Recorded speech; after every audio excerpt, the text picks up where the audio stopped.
gente, bem-vindos de volta ao meu canal. Eu sou a doutora Gabi e é muito bom ter você aqui. Bom, hoje eu vou contar para vocês um pouco sobre a minha trajetória acadêmica, parte 3, que foi durante o processo da pós-graduação. Bom, assim que eu terminei a graduação em farmácia, eu logo prestei o processo seletivo para o mestrado em ciências farmacêuticas na mesma universidade, Universidade Vila Velha. E a primeira coisa que eu fiz e indico para você que quer fazer o mestrado é ler o edital todo. No edital contém todas as informações necessárias para que você possa fazer uma boa prova.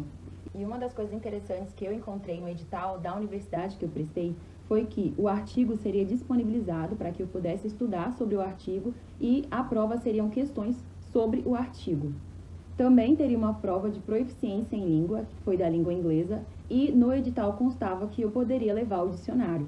Então, olha a importância de ler o edital. Se eu não tivesse lido essa informação no edital, eu poderia chegar na prova sem o dicionário e não ter condições de buscar ou ter um dicionário ali para fazer a prova, e minha nota seria consequentemente mais baixa que os outros que levaram o dicionário, claro. Bom, então eu peguei esse artigo, né, que foi postado dentro do site da universidade, baixei o artigo e imprimi o artigo. O artigo geralmente é em inglês, mas você fica livre para traduzir o artigo, né, para a língua portuguesa e estudar ele. E, gente, eu guardei esse artigo que eu estudei. E eu lembro que eu tinha uma escrivania vermelha. E naquela escrivania eu estudei muito esse artigo. Primeiro eu estudei ele todo em português. Risquei, quero mostrar aqui pra vocês. Risquei todas as páginas do artigo. Esse artigo aqui, essa versão já está traduzida para o português. Então a primeira coisa que eu fiz foi baixar o PDF e traduzir o artigo para português no Google Tradutor mesmo. E a partir de então eu comecei a riscar o artigo, estudar tudo que estava escrito no artigo, tanto estatísticas quanto a metodologia que foi usada.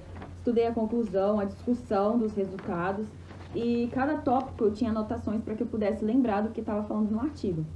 E o próximo passo que eu fiz após o estudo do artigo em português, que foi esse artigo que eu guardo com muito carinho, eu imprimi também a versão em inglês e passei a estudar as palavras em inglês do artigo. Até porque as questões, né, estariam em inglês, então eu teria que me familiarizar com as palavras. Então eu comecei a estudar ali o artigo em inglês. Eu lembro que eu literalmente decorei cada palavra em inglês que estava no artigo. E foi uma das metodologias também de aprender o inglês, forçado, mas foi. Nessa época eu já fazia curso de inglês e eu lembro que esse exercício, né, entre aspas, que eu fiz com o artigo, foi muito relevante para aprender novas palavras do vocabulário em inglês. Palavras estas que eu sei até hoje por conta do artigo que eu estudei na época, né, do mestrado.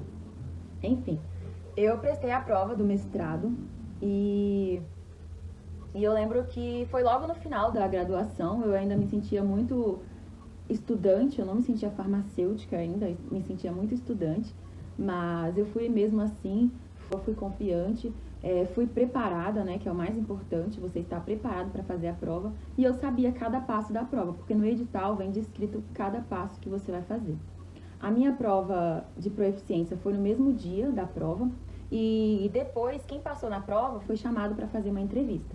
E durante essa entrevista eles me perguntaram por que eu queria fazer o mestrado, qual era o meu orientador que eu escolhi para fazer o mestrado, porque no edital também eles disponibilizam quais orientadores estão dispostos a aceitar novos alunos para a pesquisa, e me perguntaram se eu teria condição de pagar ou não o mestrado. Então eu respondi todas as perguntas, respondi também que eu não teria condição e que eu queria fazer o mestrado caso houvesse alguma bolsa.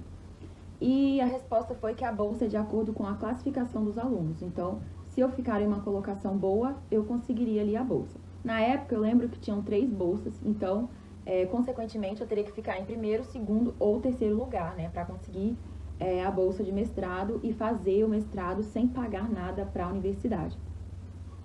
Gente, foi mágico quando eu vi o resultado e eu fui aprovada em terceiro lugar. Eu fiquei muito feliz, eu pulei, eu gritei, eu contei para todos os meus amigos, para todos os meus familiares. E eu lembro que eu não acreditava ainda. Eu dormia, abria de novo o resultado e primeiramente sai um resultado parcial, né? Então eu tive que esperar sair o resultado final para então ir na universidade e fazer a minha matrícula. Eu lembro que a matrícula não é inclusa na bolsa, então eu tive que pagar ali a primeira mensalidade, que foi a matrícula, e logo depois, no próximo mês, a bolsa já caía na minha conta, que eles disponibilizam, né, uma ficha para cadastro, e eu cadastrei ali a minha conta, e logo no próximo mês a bolsa caiu, e eu fiz o mestrado durante 2 anos, de forma 100% gratuito, que foi com bolsa, né, do governo, que foi a bolsa da CAPES, taxa Prosup. E essa bolsa, eu não recebia nenhum dinheiro, porém, a universidade saía com boleto zerado. Então, o boleto era gratuito porque a bolsa pagava esse boleto para que eu pudesse estudar. Foram 2 anos muito intensos. Eu lembro que também tinham prazos para ser cumpridos, né? No mestrado, você tem que fazer um pré-projeto de pesquisa. Depois desse pré-projeto, você faz uma defesa desse pré-projeto para ver se vai ser aprovado ou não, para ver se você vai continuar nessa linha de pesquisa ou não. E eu lembro que eu fiz essa defesa de pré-projeto e foi muito desafiador. Eu lembro que no início eu gaguejei um pouco, mas depois eu fui fluidamente, mas depois eu consegui terminar com bastante segurança. E dentro da universidade tem como pré-requisito ter uma publicação ao menos para que eu pudesse defender, né, no final, meu mestrado. No início, nós não acreditávamos que fosse possível ter nenhuma publicação, porque é muito difícil, são revistas internacionais que essa publicação tem que ser feita, mas, para a honra e glória de Deus, eu não saí com uma, mas com 4 publicações após o mestrado dentro dessa universidade. Então, eu defendi ali com a publicação como primeira autora já publicada em uma revista internacional. E durante a banca, eles viram isso, né, que o meu artigo já estava publicado, e acreditem ou não, apenas 10 a 20% aí dos alunos conseguem defender o mestrado já com o artigo publicado. E eu fico muito feliz com esse resultado, muito grata também ao meu orientador, a todos os alunos que foram parceiros, professores que fizeram parceria, e não para por aí. Quando foi em julho de 2019, eu defendi o mestrado, né, a dissertação, e logo em julho também eu fiz a prova do doutorado. Foi quando eu também expliquei, né, na entrevista que eu precisava de uma bolsa.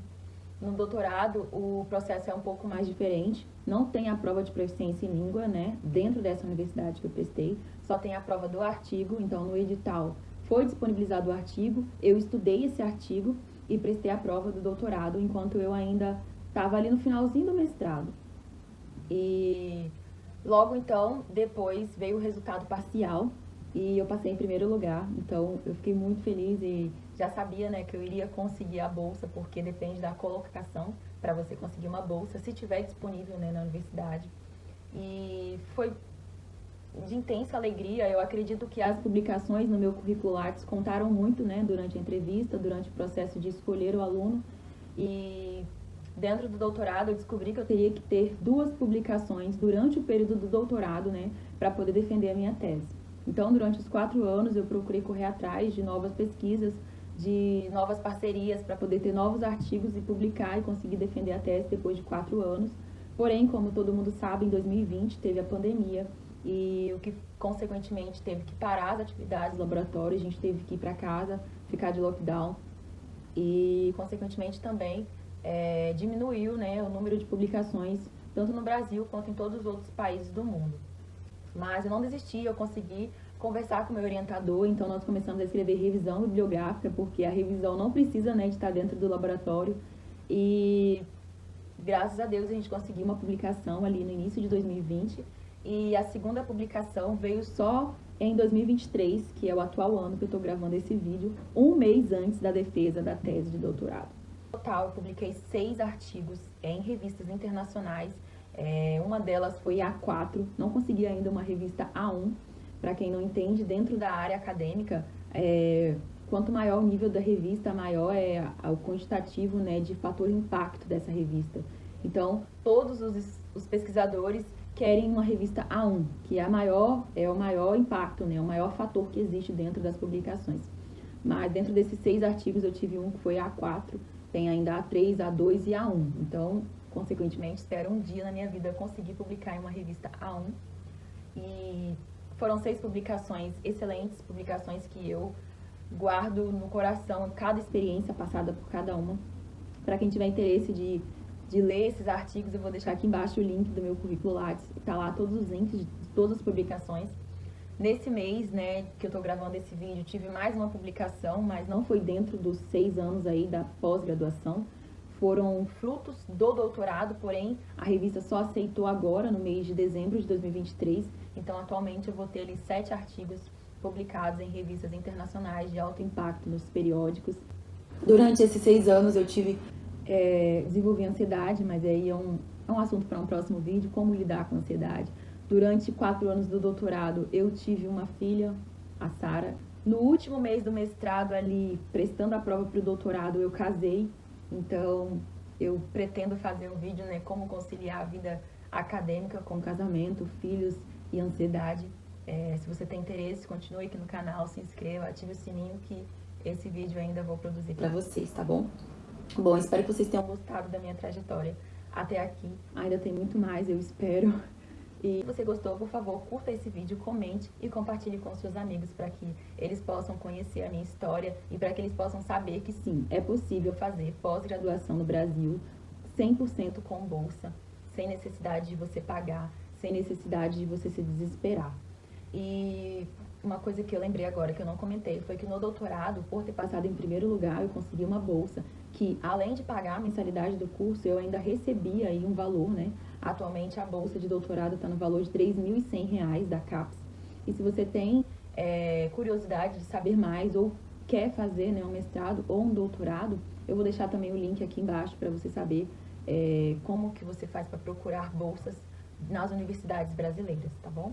Espero que vocês tenham gostado. Um beijo, fiquem com Deus e até a próxima.